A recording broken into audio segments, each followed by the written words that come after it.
Bienvenides, bienvenidas, bienvenidos a la penúltima sesión del noveno ciclo de Cinedebate del Programa Universitario de Bioética. En nombre de la doctora Paulina Rivero, directora del programa, les agradezco toda su compañía a lo largo de este ciclo y bueno, nuestro objetivo ha sido emplear este recurso didáctico que ofrece pues el cine para que podamos analizar temas de bioética en compañía, desde luego, de personalidades expertas y bueno, con temas de suma importancia. Este mes en concreto, nuestra temática girará en torno a cuestiones de género en relación al Día Internacional del Orgullo LGBTTIQA+, que se celebra el 28 de junio. Y bueno, empezamos mes y empezamos con estos temas tan interesantes. La película que vamos a comentar el día de hoy es La mala educación de Almodóvar. Y bueno, en la trama de esta película, Ignacio y Enrique sufrieron en su infancia el acoso del padre Manolo, que era el director del colegio católico donde estudiaron. Pero años más tarde, los tres personajes se vuelven a encontrar por ahí de finales de los 80, pero en un sórdido clima de venganza, pasión y autodestrucción. Pues bajo este tenor vamos a analizar las disidencias sexogenéricas frente a los entramados patriarcales de la sexualidad en compañía de Rubén Hernández Duarte, quien es disidente de género, no binaria, estudió la licenciatura en Ciencias de la Comunicación y obtuvo el grado de maestría en Estudios Políticos y Sociales en la Universidad Nacional Autónoma de México. Ha colaborado en proyectos de investigación en la UNAM y en el Centro de Investigaciones y Estudios Superiores en Antropología Social, CIESAS. Su trabajo académico se interesa por la vulnerabilidad de los individuos a la luz de las violencias y del cuidado de la salud desde los enfoques de género y juventudes. Estuvo a cargo de la Secretaría de Igualdad de Género del Centro de Investigaciones y Estudios de Género de 2017 a 2020. Actualmente es docente de asignatura en diversas facultades, pero él comenzó desde el 2015 y está como responsable de la Dirección de Políticas de Igualdad y No Discriminación de la Coordinación para la Igualdad de Género, SIGU, de la UNAM. Sus líneas de investigación son riesgo, salud sexual, violencia de género y juventudes. Bienvenido, estimado Rubén. La verdad nos da muchísimo gusto contar de nuevo con tu participación.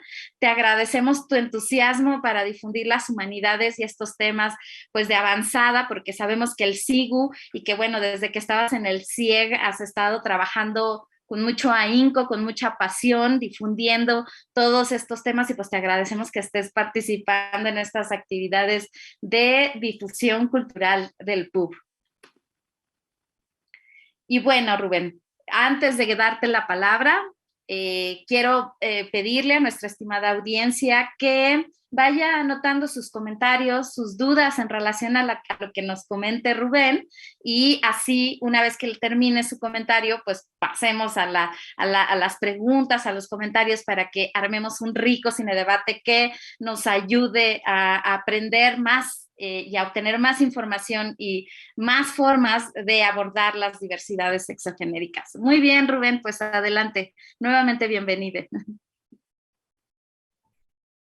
Muchas gracias, Elizabeth, por la invitación para estar en este espacio al que ya le tengo un cariño porque he tenido la oportunidad de compartir otras experiencias con ustedes al programa universitario de bioética, que cada vez me es más familiar, ya lo siento como una casa, y pues con el gusto también de estar con ustedes y poder tener un diálogo en la universidad y con el público en general, en un día que marca un periodo, un mes intenso, importante, en el ámbito del reconocimiento, la visibilidad, la celebración y también la politización en relación con las deudas históricas y pendientes hacia la comunidad de las diversidades sexogenéricas que formamos parte del mundo y que también formamos parte de la universidad.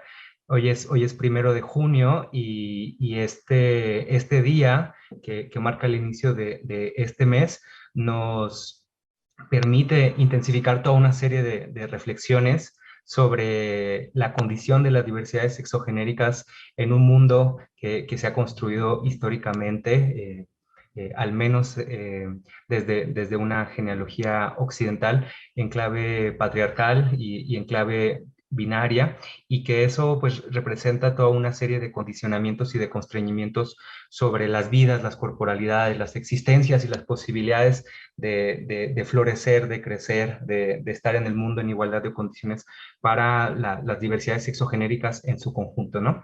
Entonces, en el marco pues de esta reflexión que podemos hacer siempre, pero ahora particularmente en junio, me alegra mucho poder compartir con ustedes algunas reflexiones en torno a la película La mala educación de Pedro Almodóvar, una película de 2004. Fíjense qué rápido pasa el tiempo, que, que aún con los años que ya tiene, sigue permitiéndonos revisar algunos problemas, algunas dimensiones vigentes relacionadas con las condiciones de vida de las diversidades sexogenéricas y con algunos otros temas que me gustaría abordar puntualmente con ustedes. Yo nada más de manera anecdótica les quisiera decir que esta fue la primera película que vi de Pedro Almodóvar.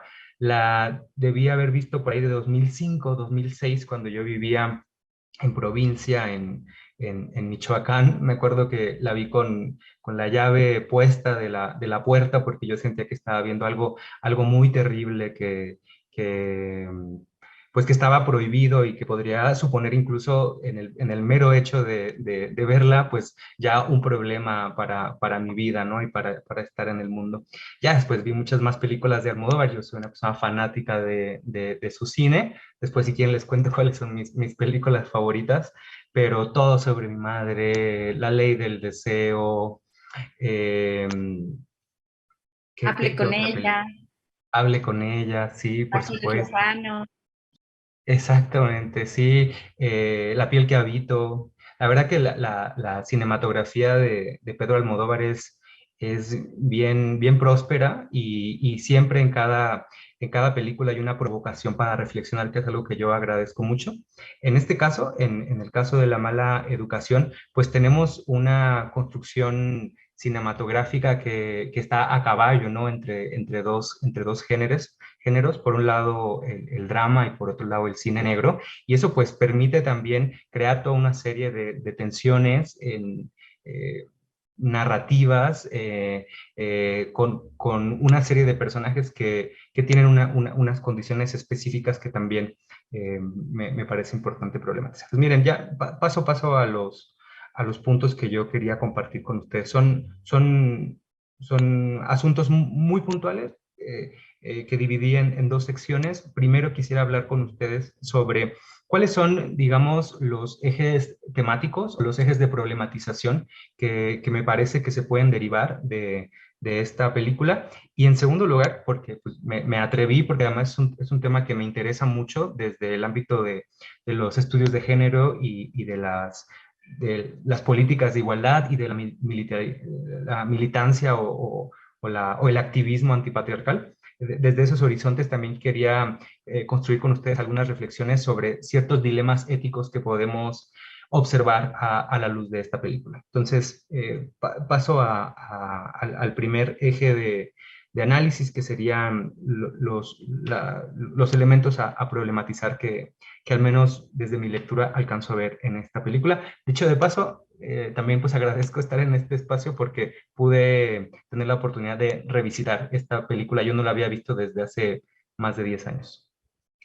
Muy bien, pues primer punto, yo creo que este quizás sea una obviedad y quizás sea algo en lo que vamos a coincidir con muchas personas, pero incluso el propio Pedro Almodóvar, porque lo ha dicho a propósito de esta película.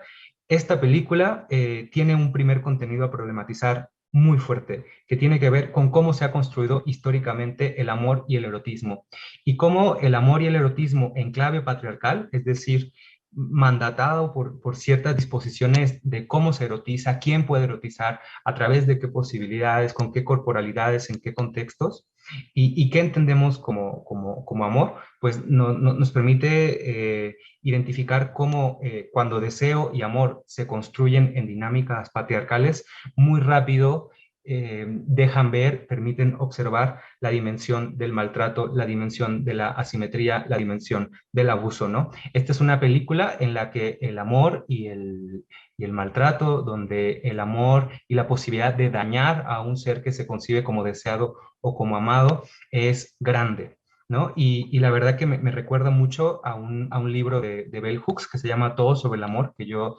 recomiendo ampliamente. Ese es como mi, iba a decir mi Biblia, pero creo que es un antisentido, pero es como, es mi referente, ¿no? Es una caja de herramientas con muchos elementos para reflexionar. Y justo en ese libro, Bell Hooks lo que dice es que buena parte de las enseñanzas patriarcales sobre el amor nos han orientado a naturalizar la idea de que en los marcos amorosos el abuso es una posibilidad, el maltrato es una posibilidad, pero como aprendemos a convivir con el amor y con el abuso, aceptamos la dosis del abuso como parte de, de nuestras construcciones vinculares eróticas y amorosas, ¿no? Y también pues se puede admitir una diferencia clara entre las construcciones vinculares que nombramos como amor y las construcciones vinculares que nombramos como erotismo o como deseo, que no siempre tienen que estar articuladas o imbricadas, ¿no?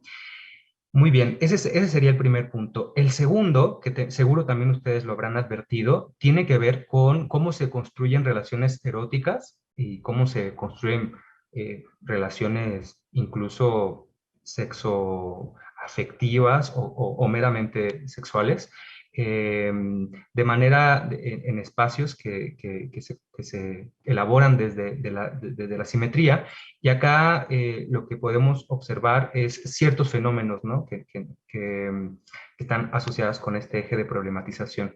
Seguramente ustedes podrán haber pensado en palabras como pedofilia, pederastia, abuso sexual infantil, ¿no? O abuso sexual en la niñez, ¿no?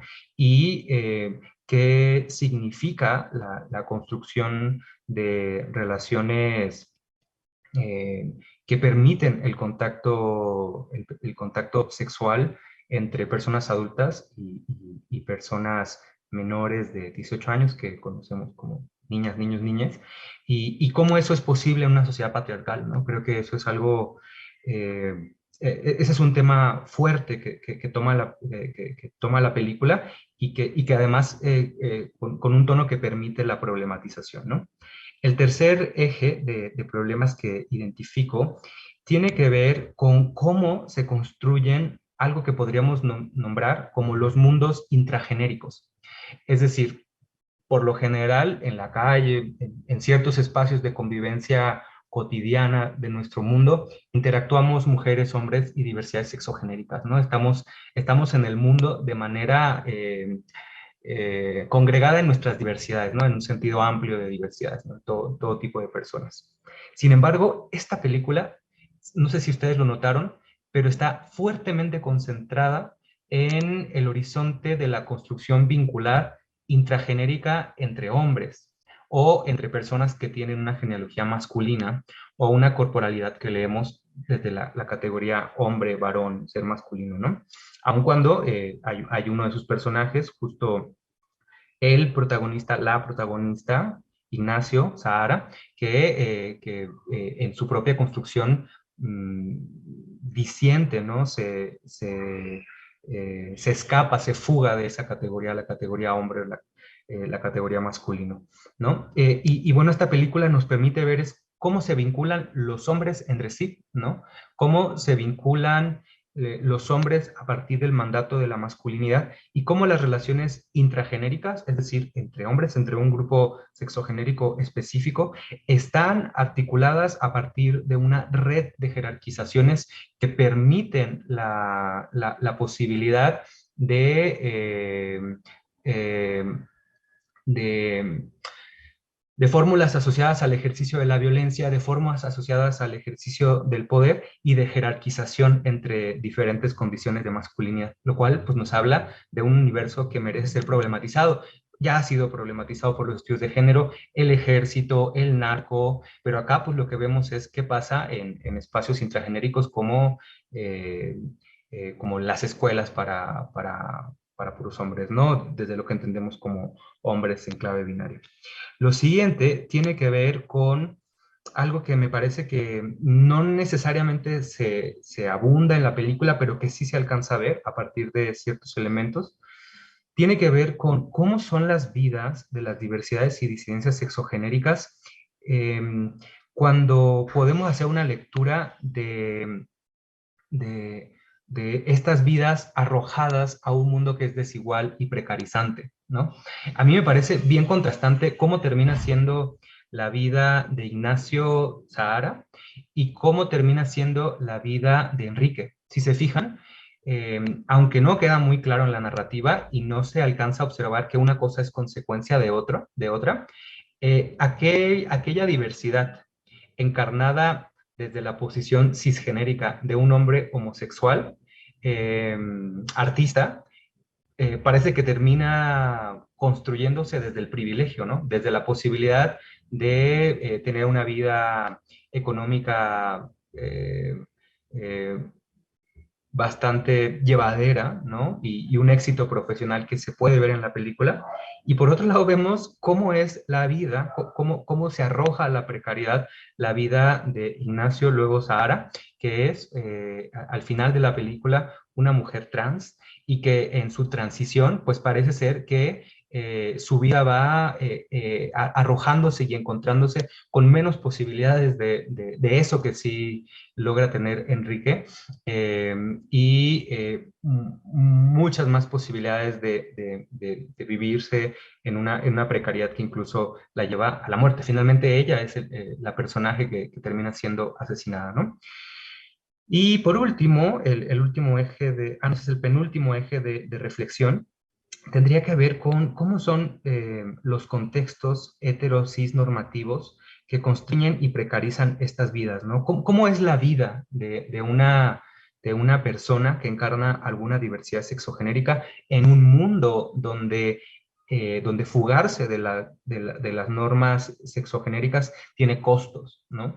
Y en ese sentido, pues lo que podemos observar, en primer lugar, es que la película claramente muestra la prohibición vincular homoerótica, ¿no? Ese es uno de los primeros elementos de la película, y no sé si ustedes resonaron con esta frase, que además es una escena pues muy fuerte, muy contundente, cuando, cuando Ignacio en la niñez, huyendo del acoso del padre Manolo sexual, cae, tropieza y le recorre un hilito de sangre.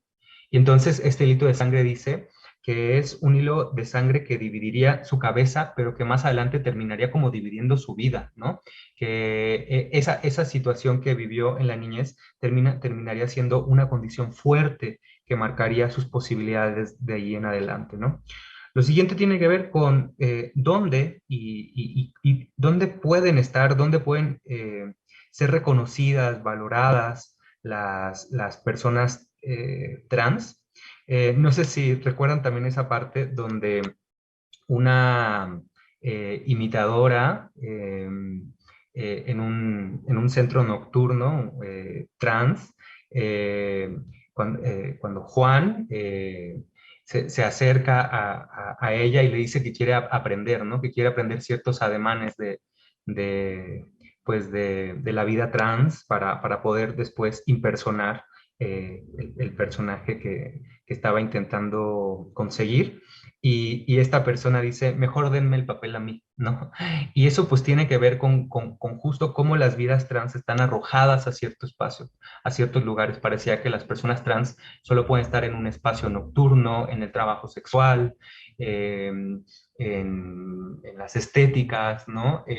en muchos ámbitos que pueden ser elegidos por las personas, pero que en realidad ya son una lista reducida de otras posibilidades que no alcanzan ni siquiera a verse como posibles, porque las vías trans están arrojadas materialmente a ciertas condiciones de posibilidad, de desarrollo, incluso en términos de trabajo, que son muy limitadas y que son una condición que precariza y vulnera sus vidas. El otro elemento de constreñimiento de las diversidades sexogenéricas tiene que ver con la religión, en este caso católica, sin hacer una puntualización, nada más porque la película sí lo hace, como dispositivo mandatorio del deber ser de género, ¿no? Cómo deben de ser las personas, cómo sí se pueden relacionar, cómo no se pueden relacionar, ¿no? Y más adelante voy a hablar de pues una fuga en relación con esos mandatos de género religiosos, ¿no? Y el último elemento que quería compartir con ustedes sobre estos contextos heterosis normativos tienen que ver con la niñez y el adiestramiento de género, como en los primeros años de vida de las personas. No sé si ustedes recuerdan esta frase famosa de Freud, la infancia es destino, y aunque pues es una frase que admite una gran problematización porque pues la vida es mucho más compleja, la verdad que la película lo que muestra es que muchas cosas que pasan en la niñez terminan siendo condicionantes muy grandes del desarrollo que puede tener una persona en los siguientes años, ¿no? Y el último punto de problematización, con eso termino para plantearles los dilemas éticos que alcanzo a ver en la película, tiene que ver con también las fugas. Yo creo que es algo que a veces nos cuesta trabajo reconocer. A mí me gusta mucho esta frase de Anthony Giddens sobre las estructuras sociales. Eh, Giddens dice que las estructuras sociales constriñen y al mismo tiempo habilitan.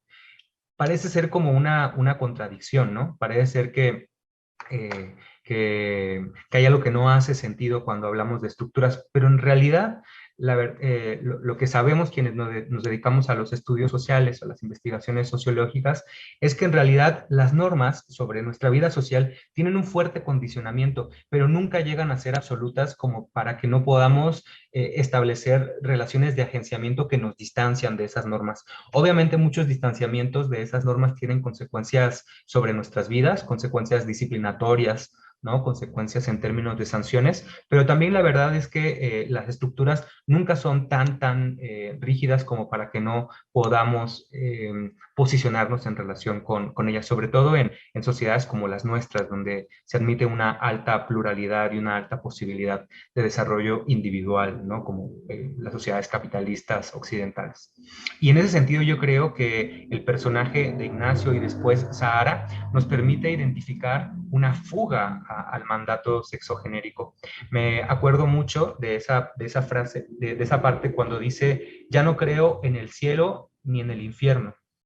Y al no creer en el cielo ni en el infierno, he perdido el miedo. Y sin miedo soy capaz de cualquier cosa. Eso es algo que nos permite ver cómo, aun cuando los contextos son de mucho constreñimiento, pues las posibilidades de fugarse y de desobedecer y de articular una vida eh, autodeterminada, con todo y sus consecuencias, pues es una posibilidad. La verdad que ahí donde hay mandato, ahí donde hay prescripción, ahí donde hay un deber ser, la verdad que también se admite un espacio de posibilidad para disentir, desobedecer o tener como una vida estratégica respecto a esas construcciones. Tan así que pues ahora habemos muchas personas que nos reconocemos como diversidades sexogenéricas y eso nos permite pues tener una posición respecto a este mundo normativo. Y bueno, y ya, para terminar, les quiero compartir algunas reflexiones, que son 5, muy puntuales, sobre algunos dilemas éticos que observo en la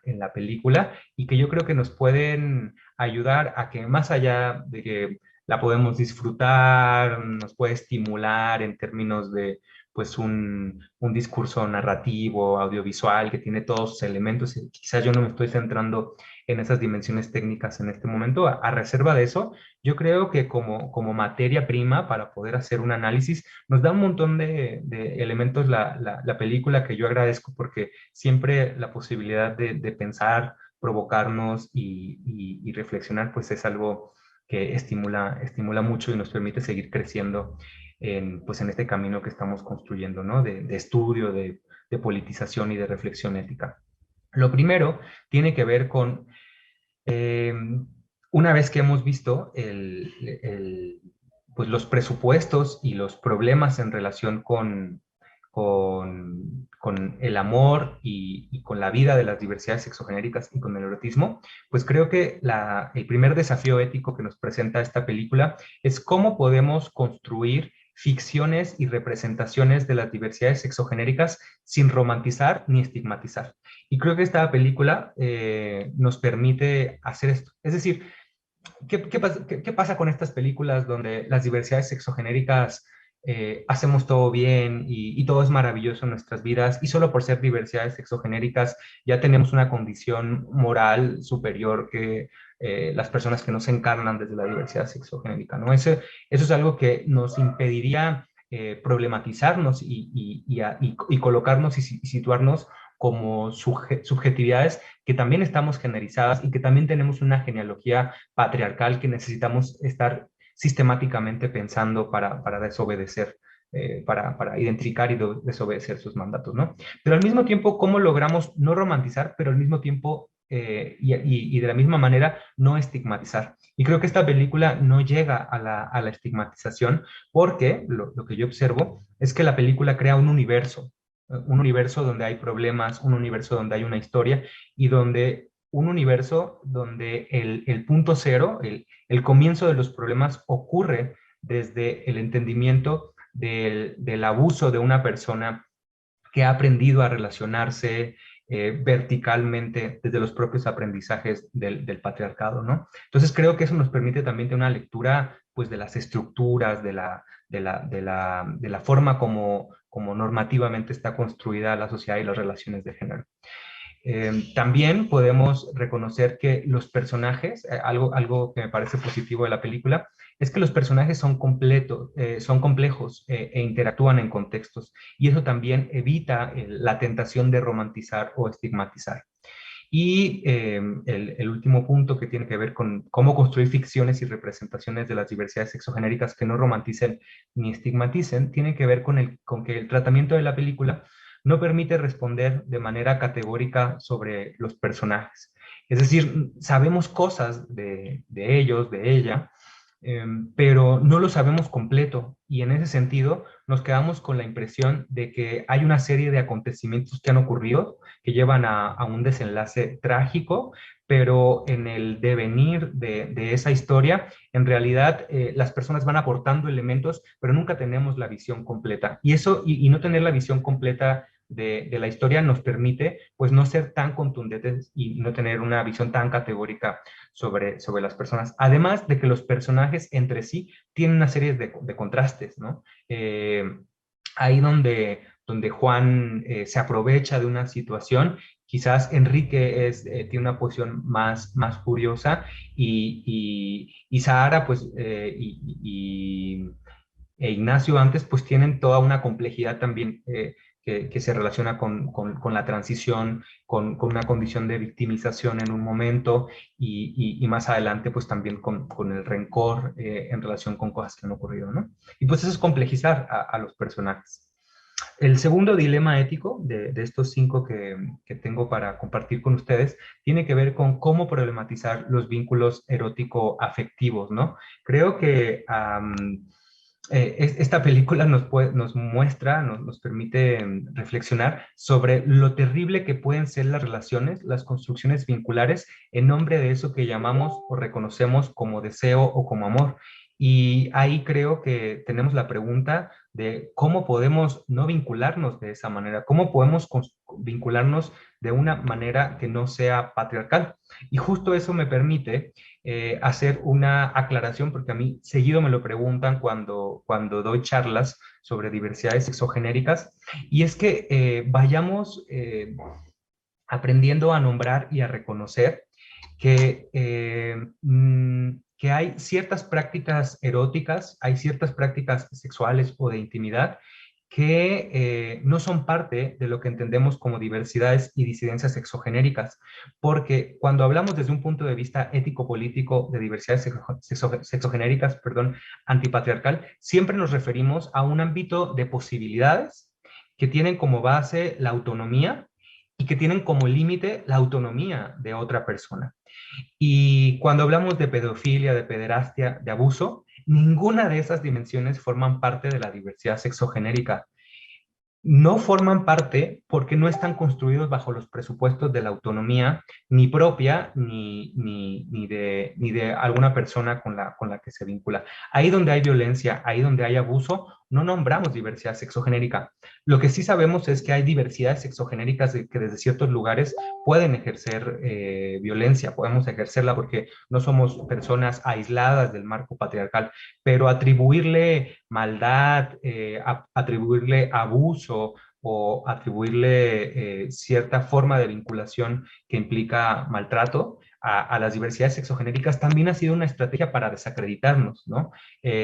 Llamarnos personas pedófilas o pederastas a las diversidades sexogenéricas en nuestro conjunto, pues no abona o no permite reconocer qué es específicamente lo que queremos politizar, nombrar y activar a través de nuestra reflexión. Y por eso creo que es muy importante que las propias diversidades sexogenéricas trabajemos de manera sustantiva en reconocer y construir vinculaciones basadas en el consentimiento, en el buen trato, en la honestidad, en la mutualidad o reciprocidad, en el respeto, en el cuidado. Y todas estas condiciones que forman parte de una forma de vinculación antipatriarcal es algo que en la película no se ve, porque justamente creo que eso nos permite ver que en realidad las construcciones vinculares, tanto normativas como algunas que identificamos como no normativas, pues tienen una genealogía común y esa es la genealogía común que tenemos que retar y desafiar.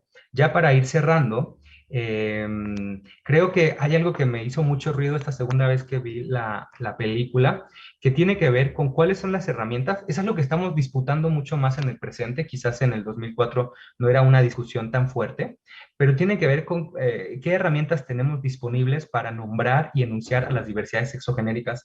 No sé si se dan cuenta, pero Ignacio, este nombre de Ignacio, aun cuando Sahara ha transicionado, se sigue utilizando de manera sistemática para referirse a ella. Eso ahora tiene un nombre, se llama el nombre muerto o en inglés el dead name, y es una forma ya reconocida de violencia hacia las diversidades sexogenéricas, pero en la película parece que es un mal menor que se acepta y con el que se tiene que vivir, ¿no? Así como la malgenerización de las diversidades sexogenéricas, que también es un punto que acompaña a toda la película, tanto en el tema que tiene que ver con los nombres elegidos como con los pronombres y con la relación que se tiene hacia las diversidades. En este caso en específico, hacia, hacia el personaje de Sahara, previamente Ignacio.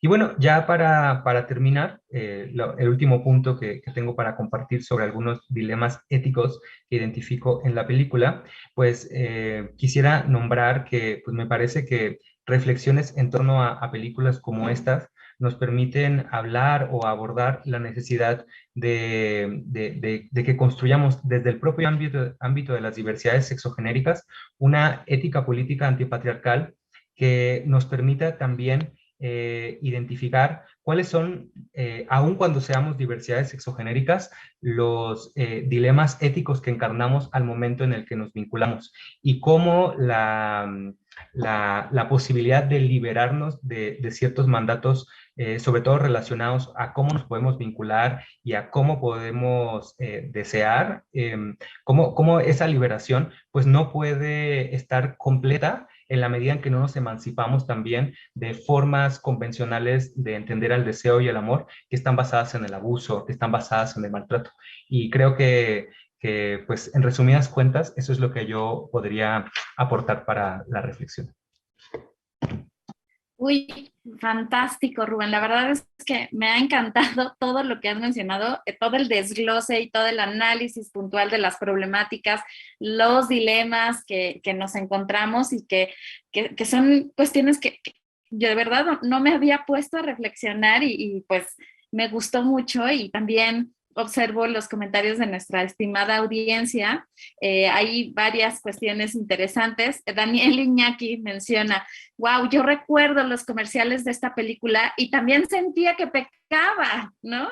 Me acuerdo que yo ponía esta película para el estudiantado de nivel CCH y me regañaron, me dijeron, no hagas eso, esto está muy fuerte para ellas, ¿no? Entonces era como, había una visión muy, muy cerrada y actualmente qué bueno que ya tenemos estos espacios y estas instituciones, estos centros, estas investigadoras, investigadores que están abordando todo el tema. Entonces, gracias, gracias, gracias, Rubén. También Daniel pregunta, Daniel Iñaki, por romantizar, ¿te refieres a idealizar? ¿Podrías explicar un poco más esto? Y bueno, con este comentario también me gustaría señalar o preguntar o que tú pudieras explicar, porque generalmente se tiene la idea de que fuiste violado o violada y por eso odias al sexo opuesto y entonces ocurre un cambio en ti, ¿no? Y entonces te vuelves homosexual o algún tipo de diversidad sexogenérica. Y ese creo que es un error común que se comete, ¿no? Incluso hay películas como la de Boy Erased, es una reciente, bueno, no tan reciente, pero está en Netflix también, y justo, ¿no? Cuando les hacen toda esta terapia de reconversión, les dicen, identifica si te violaron, identifica si tu papá era alcohólico y te violentaba psicológicamente, como si todos esos factores determinaran que hay una identidad, una orientación, una identificación sexogenérica específica. Gracias. Sí, con mucho gusto, Elizabeth, y muchas gracias también por los comentarios. Me da un montón de alegría poder estar teniendo este diálogo. Sí, cuando hablo de romantizar, me refiero a eso que comenta la persona que hizo el planteamiento. Sí, entiendo romantización como un proceso de idealización. Y creo que cuando en el ámbito de las diversidades sexogenéricas también nos idealizamos y no identificamos las dimensiones que son problemáticas a nuestras propias construcciones vinculares, a nuestras propias construcciones subjetivas, inhabilitamos la posibilidad de crecer ética y políticamente, no solo a nivel de nuestros propios planteamientos como personas en un mundo con una visión respecto al mundo y a quienes queremos ser, sino al mismo tiempo respecto a cómo podemos vincularnos, de qué manera podemos construir vínculos, con qué principios, a través de qué herramientas para lograr qué cosas, ¿no? A mí en lo particular me importa mucho pensar en el cuidado en el marco de los vínculos. Entiendo que la liberación de los constreñimientos del deseo y entiendo que la liberación de las diferentes posibilidades vinculares, ahora sabemos que hay cuestionamientos muy fuertes a la monogamia, a la familia como institución, a la exclusividad sexual, ¿no? Y que todas esas críticas, por supuesto, se refieren a un sistema de jerarquización y de estructuración del mundo que tiene una serie de consecuencias sobre la desigualdad estructural por razones de sexo género, ¿no? Para decirlo de una manera como muy puntual. Y muchas veces pensamos que solamente por desafiar a un mandato, en el desafío mismo ya está la solución, ¿no? Frente a la monogamia, pues tengamos relaciones sexuales con toda la gente, ¿no? Y la respuesta es que sí y no, porque si esa liberación no está asociada de otros principios ético-políticos, por ejemplo, que se orienten al cuidado, al bien tratar, al bienestar, ¿no? Incluso en términos que tengan que ver con la salud física, emocional, etc., pues aun cuando nos liberamos de una parte, de un mandato, pues la otra parte parece que no queda resuelta y nos sigue arrojando a un aprendizaje que también tiene que ver con el patriarcado. Entonces, por esa razón, yo creo que esta película pues permite mostrar que aun cuando las personas forman parte de las diversidades sexogenéricas, Enrique, un hombre con una construcción que nos hace entender que es homosexual. Juan, una persona que tiene una ambigüedad sexual, ¿no? E incluso identitaria, que pues no podemos ni nombrar porque no sabemos si es genuino su deseo o si lo está utilizando como una herramienta. más para obtener otros fines, y Ignacio y más adelante Sahara, pues una mujer trans, ¿no? Entonces, ahí vemos diversidades, ¿no? Y en esas diversidades vemos un montón de problemas. Y poder ver problemas en diferentes maneras de encarnar la diversidad sexogenérica nos permite entrar a profundizar quiénes somos, cuál es nuestra genealogía y cómo, aunque nos fugamos a veces identitariamente o en nuestros vínculos de ciertos mandatos, pues de todos modos tenemos un montón de dimensiones normativas patriarcales que nos atraviesan. Entonces, a eso me refiero con no romantizar o idealizar. Estoy muy de acuerdo con lo que se compartió. Y también lo mismo con pues no crear como estas puertas como directas, como tú lo planteabas, Elizabeth, que terminan por explicar de manera simple cómo se construye la diversidad sexogenérica. Además, como que siempre asociada a algo terrible, ¿no? Las diversidades sexogenéricas nos encarnamos como lo que somos porque nos pasó algo horrible, ¿no? Porque nos pasó algo que nos marcó, sobre todo a partir de la noción de que había como una línea teleológica, como a un punto de llegada normal, y en el camino para llegar a ese lugar normal, algo salió mal, ¿no? Hubo una violación, hubo una violencia, hubo un abandono, ¿no? Que ese es un clásico, ¿no? Y esas cosas que no ocurrieron nos orientaron hacia un lugar de desviación, ¿no? Y esta idea de desviación respecto a la norma es todo lo que se necesita para patologizarnos, para criminalizarnos y para que se nos vea y nos reconozca en condiciones de abyección, ¿no? Y que no se pueda entender que en realidad muchas de nuestras maneras de estar en el mundo tienen que ver con una dimensión de autodeterminación, que es un derecho humano. El libre desarrollo de la personalidad tiene que ver con que las personas podamos elegir cómo nos sentimos mejor con nuestras vidas, con nuestras corporales, porque es parte de nuestra autonomía y cómo queremos ser y estar en el mundo, tanto en nuestro proyecto de vida personal, como en las maneras como queremos vernos, estar, nombrarnos, reconocernos y vincularnos con otras personas. Excelente respuesta, me encanta. Rebeca Penma dice, yo tengo una prima que decía que los gays eran gays porque habían abusado de ellos y que ellos también serían abusadores también. Entonces, sí es muy simplista y ahora de verdad hay que identificar toda esta gama, toda esta posibilidad, toda esta diversidad que justo nutre, enriquece a nuestras sociedades, ¿no? Y qué maravilloso escucharlo. Jorge Padrón, no sé si problematiza o afirma, el hombre y la mujer no solo deben serlo, sino parecerlo en contexto por identidad. Y Francisca Urías dice, ¿cómo ubicarías la prostitución en este marco? Aunque bueno, ya señalabas, ¿no? Que usualmente como que se asignan ciertos roles, estereotipos, ¿no? Papeles para las diversidades sexogenéricas. Pero bueno, actualmente, yo me acuerdo que sí, antes en las películas señalaban el gay, la lesbiana, o tiene que aparecer y figurar en el problema de estar en la transición o qué sé yo, ¿no? Y actualmente hay papeles representados o sea, hay personas trans que no necesariamente tienen un papel del trans sufriente, sino de una persona trans viviendo una vida, una cuestión específica, ¿no? O sea, como reconociendo que también tienen su lugar, su espacio y su facilidad de estar, ¿no? De representarse, ¿no? A ver.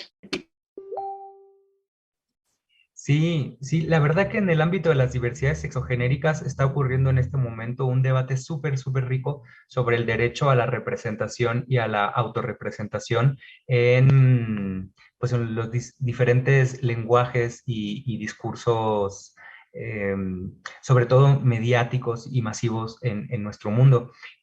Por ejemplo, pues claramente, por ejemplo, una de las consignas de esta disputa o de este debate que está ocurriendo tiene que ver con por qué los personajes que encarnan alguna forma de diversidad sexogenérica siempre tienen como un futuro trágico, ¿no? Esta película que vimos, yo me quedaba pensando un poco, bueno, nos da para problematizar y eso se agradece siempre, pero pues de todos modos nos deja como en esa dimensión de deuda, ¿no? De por qué en este mundo, incluso nuestras propias fantasías, encarnar diversidades sexogenéricas sí o sí nos va a llevar a un horizonte de dolor y de sufrimiento, incluso de muerte, ¿no? Como en esta película. Y pues sí, la verdad que el cine, la literatura, la música nos debe a las diversidades sexogenéricas y por eso es importante que estemos en todos lados.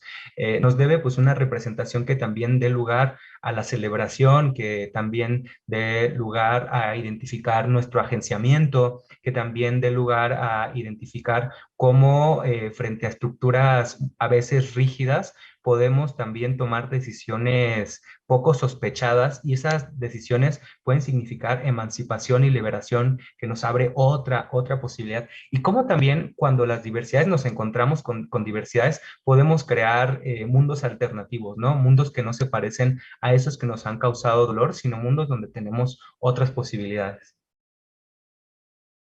Déjame interrumpirte tantito porque quiero hacer el comercial de que tú pasaste en otro cine debate bueno, donde comentaste la película, ay, se me acaba de ir el nombre, con tantas ideas, ¿qué Paris is película Burning. fue? Pero que justo, Paris is Burning, claro, y en donde justo comentabas justo esto, ¿no? La riqueza de los balls, del voguing, y que pues es un mundo sumamente rico, interesante, una cultura que aporta, y entonces para los les que estén interesados lo pueden revisar en el canal de YouTube y pues ahí se van a dar cuenta justo de todo lo rico que se puede decir en torno a esto.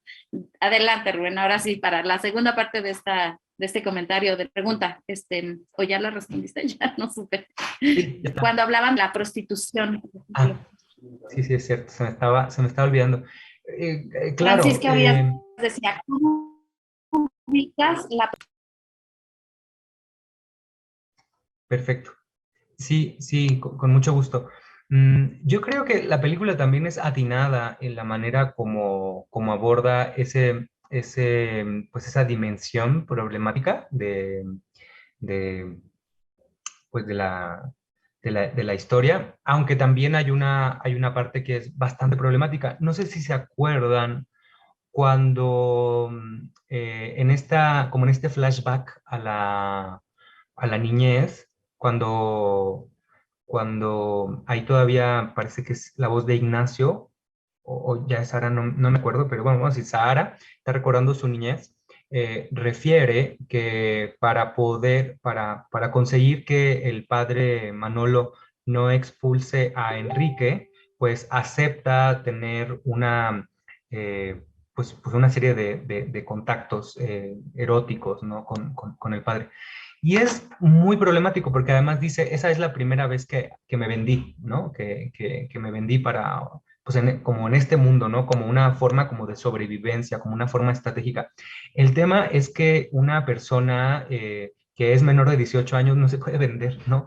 Eso resulta muy problemático porque a todas luces, aun cuando haya habido una especie de intercambio, que además no lo hubo porque el padre Manolo de todos modos no cumplió con la parte de ese supuesto pacto, ahí hay una simetría de poder sostenida en el abuso, ¿no? Y hay una jerarquía intrínseca entre una persona mayor de 18 años, en este caso mucho más, y una persona, que en este caso un niño, ¿no?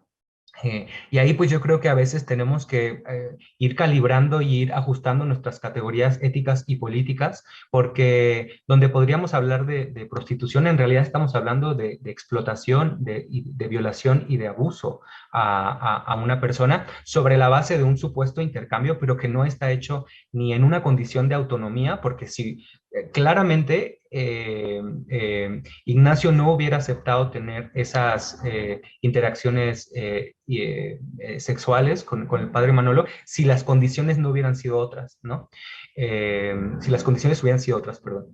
Y pues en adelante parece ser que el tema del trabajo sexual, porque no se alcanza a ver explotación a las demás, a las personas en otros momentos de la película, pues creo que lo que tiene de atinado, que es lo que yo decía al principio, es que permite ver cómo el mundo creado normativamente a partir de los mandatos cis hetero normativos, cómo estas construcciones del deber ser de las personas en función de nuestra corporalidad, cuando se desobedecen, nos terminan arrojando a ciertas dimensiones del mundo que precarizan la vida. No siempre, no en todos los casos, hay muchas otras condiciones que hay que pensar como intersecciones con la disidencia y la diversidad sexogenérica, pero pues yo les decía, ¿qué es lo que le queda a una vida como horizonte de posibilidad para su desarrollo y en específico para su bienestar material cuando se precariza su vida, ¿no?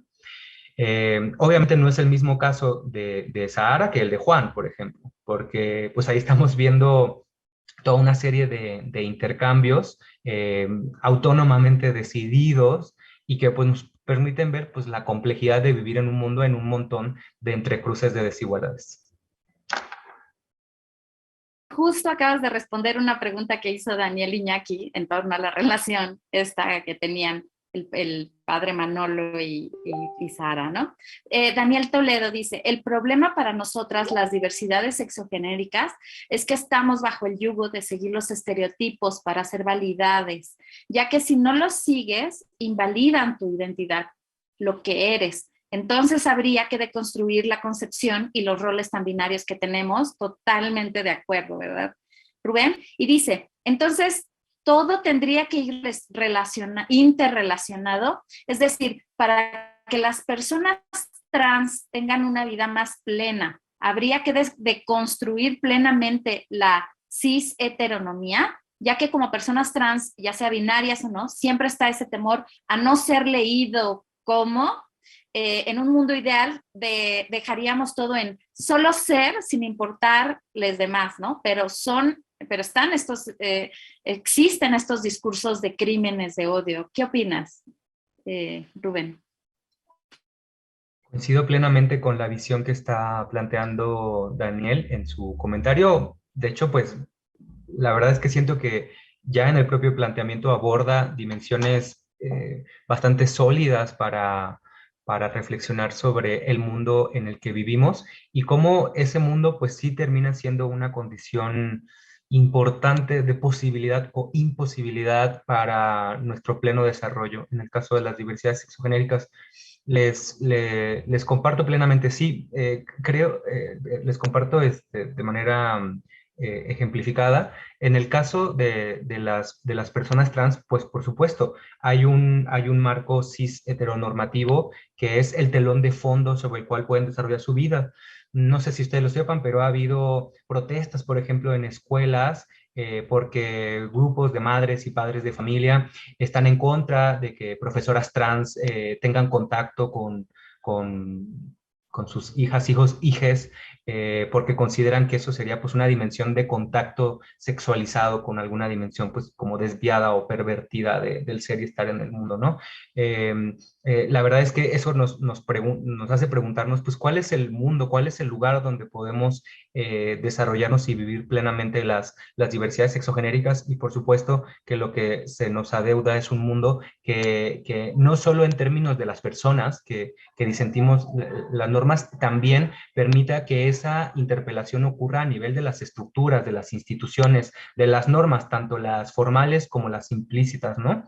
Y quisiera también agregar el ejemplo que estamos viviendo en este momento. Ustedes habrán escuchado cuando la maestra Elizabeth me presentó. Yo soy una persona disidente de género no binaria y el gran problema que tenemos las personas no binarias en este momento es que como nuestro marco de inteligibilidad es binario, ¿no? Cuando hemos llegado a un nivel en el que podemos incluso legalmente o pueden ser legalmente reconocidas algunas personas trans bajo el presupuesto de que una persona originalmente asignada bajo alguna categoría puede fugarse y encarnar otra. Ese reconocimiento pues, ha sido un avance fundamental, ¿no? Que sobre todo ha permitido reconocer y hacer inteligibles a un montón de personas que transitan de esa manera. Pero el tema es que esa transición deja esa posibilidad de transición reconocida como única, cuando no abre otras posibilidades de reconocimiento a diferentes maneras de transitar, de transicionar, pues deja fuera a personas, por ejemplo, las personas no binarias, que seguimos estando fuera, ¿no? De un sistema nominativo, de un sistema de reconocimiento y de un sistema de valores donde no cabemos, ¿no? Porque, bueno, eh, la verdad es que está habiendo avances. En México ya hay 3 actas de nacimiento no binarias, una en Nuevo León, una en Guanajuato, una acá en la Ciudad de México. Se está avanzando, pero el gran problema que estamos identificando es que las personas somos quienes encarnamos la desobediencia del binarismo en buena medida, pero las estructuras y las instituciones no necesariamente están haciendo lo mismo. Entonces, aunque hay estas 3 personas que han cambiado sus documentos legales por un tema de reconocimiento del derecho a la autodeterminación y al libre desarrollo de la personalidad, entendiendo que nuestra identidad y nuestro nombre y pronombre son parte de ese ámbito de autodeterminación, aunque estamos avanzando en eso, lo que pasa con las personas no binarias es que cuando nos enfrentamos a estructuras o a instituciones, se nos sigue leyendo en clave binaria, ¿no? Aunque ya hayamos avanzado en ese reconocimiento legal, pues toca hacer toda una serie de disputas cuando hablamos de las fotos, cuando hablamos de los baños, cuando hablamos de las categorías que están en los formularios. En realidad, seguimos siendo ininteligibles. Incluso a veces yo planteo como cuál es la manera de nombrar, por ejemplo, yo si decidiera arrojarme a la crianza, si yo quisiera tener un proyecto de crianza, desde un rol de parentalidad, ¿cuál sería la categoría? Porque podemos hablar de madres, de padres, pero ¿cómo se habla de una persona no binaria que encarna un rol de crianza, ¿no? Y así como aquí vemos un vacío simbólico de significado, así creo que nos podemos referir a un montón de estructuras que han sido pensadas históricamente en clave binaria. Y pues el desafío de transformar esas estructuras pues es mayor porque configuran la base simbólica de los presupuestos de quiénes somos las personas, cómo podemos ser las personas y cuáles son las maneras aceptables para que las personas podamos ser reconocidas.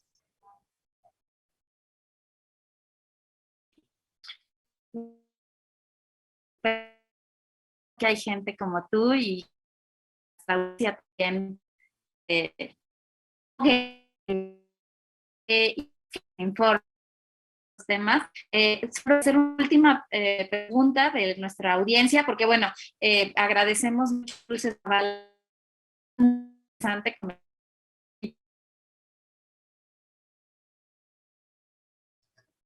Perdón, la Elizabeth. película. Me parece importante reflexionar sobre, ¿no? ¿Me quedé trabada? ¿Me escuchan Ahí allí? acabas de volver. ¿Me escuchan? ¿Sí? Perdón, es que el internet, pero decía que gracias a Dulce Zavala por su importante y extenso comentario.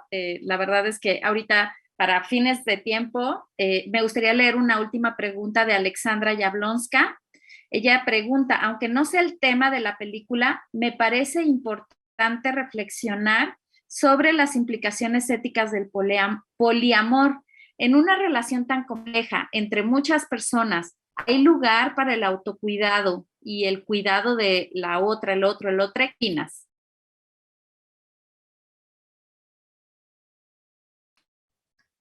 Sí, sí, muchas gracias, Alexandra.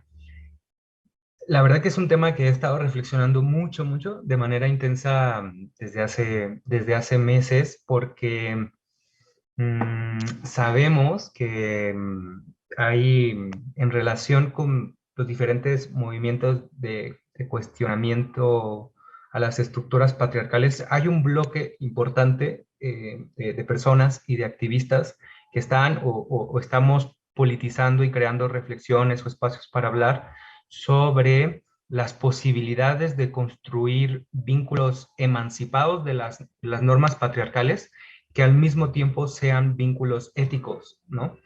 Y la verdad que es un debate que está en proceso y que continuamente nos regresa la mirada a todos los aprendizajes que no hemos terminado de desaprender, ¿no? Creo que estas dimensiones que tú planteas, el autocuidado y el cuidado de las personas con las que nos vinculamos, voy a utilizar la palabra deberían, no porque quiera tener una posición normativa, sino en el sentido de que cuando tenemos un compromiso antipatriarcal, y yo por antipatriarcal casi siempre lo que pienso es en cuidado justo, porque el patriarcado es un sistema de precarización de la vida, que su máxima expresión es asesinar a alguien, ¿no? Entonces pienso que cuando hablamos de algo antipatriarcal pensamos en lo contrario, en conservar la vida, la vitalidad y el bienestar. Por eso creo que las reflexiones con perspectiva de género o antipatriarcales y la bioética se llevan muy bien, ¿no? Porque creo que tienen un fundamento basado en el cuidado. Y entonces, la verdad es que estamos teniendo un montón pues de discusiones en este momento que yo creo que no nos permiten llegar a un nivel conclusivo sobre cómo vamos a construir estas relaciones que estén pues, justo liberadas de estos esquemas normativos, pero que al mismo tiempo aseguren el cuidado y el autocuidado como una condición básica. No me da tiempo para abordar de manera abundante la reflexión, pero sí les digo que hay un montón de lugares donde se está incluso cuestionando el concepto de responsabilidad afectiva y a mí eso pues me está llevando a tener un montón de reflexiones porque lo que creo que necesitamos como mundo, como colectividad, como comunidades, es encontrar esa manera en que nuestras liberaciones, nuestras emancipaciones no vulneran, ni nos vulneran a nosotras como personas, ni vulneran a otras personas a la hora de vincularnos. Creo que al final vincularnos siempre tiene una dimensión posible de daño, de dolor, incluso si esa persona a la que queremos mucho se tiene que ir o fallece. O sea, vincularnos siempre va a tener una dimensión irrenunciable de dolor y de pasarla mal, aun cuando pues, la mayoría de un vínculo haya estado construido de una manera hermosa y cuidadosa. Pero creo que hay otra dimensión que sí está en nuestra decisión y en nuestro sistema de valores que puede estar asociada a que independientemente de la forma vincular que escojamos, nos cuide y cuide a las otras personas. Y creo que si al menos conservamos eso en la diversidad de los vínculos que podemos tener, si cuidamos el bienestar y el bien vivir de las personas en nuestra vinculación, ya avanzamos mucho, ¿no? Aunque no nos dañemos en nuestras formas de vincularnos, ya la verdad que tenemos una disputa súper grande a algo que hemos aprendido y que es eso que yo les decía que nombra Bell Hooks en su libro de Todo sobre el amor. Aprenderemos a emanciparnos de la noción de que el amor y el daño van juntas con pegados, haciendo pues todo un posicionamiento ético y político y diciendo no. El daño no es parte del sistema amoroso antipatriarcal de lo que queremos construir en nuestros vínculos. Qué padre, pues así regresamos. Fue redondo el debate, la discusión. Sí me escuchas allí, ¿verdad? Sí, excelente. Pues Rubén, nada más te pido que invites a nuestra audiencia a seguir las actividades del SIGU, la boletina, no sé si quieres hacer algún comercial, algo que quieras, pues invitarles, ¿no? A que sigan el SIGU, que tiene muchísimos recursos, videos, conferencias. No sé si quieras decir algo en particular. Sí, Elizabeth, pues agradecerte a ti, agradecerle a Francisco también por siempre acompañarnos en las transmisiones, al programa universitario de bioética, por estos espacios que se siguen construyendo y que convocan a un montón de gente con un montón de reflexiones que a mí me estimulan y me nutren mucho. Gracias a todas las personas que estuvieron en esta transmisión y pues sí, decirles, nos pueden encontrar en redes sociales como Igualdad de Género UNAM o Igualdad UNAM. Nuestra página de internet es Coordinación Género UNAM.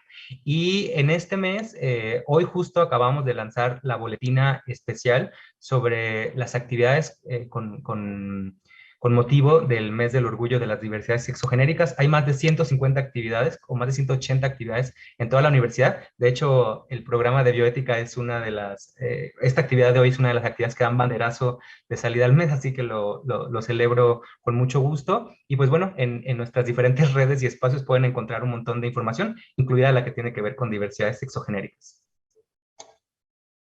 Te agradecemos muchísimo, Rubén, porque siempre participas con nosotros. Pues la verdad es que es fabuloso escucharte.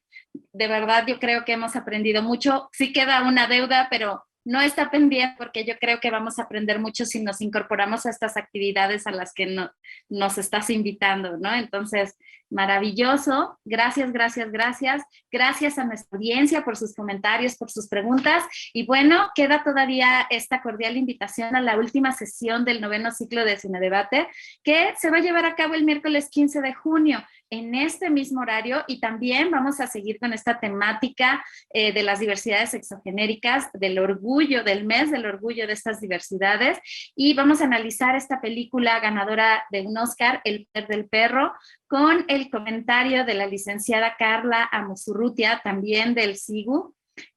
Ustedes recuerden, por favor, ver la película en Netflix previo al debate para que puedan llegar y analizar y comentar sobre el tema de masculinidades violentas y discriminación.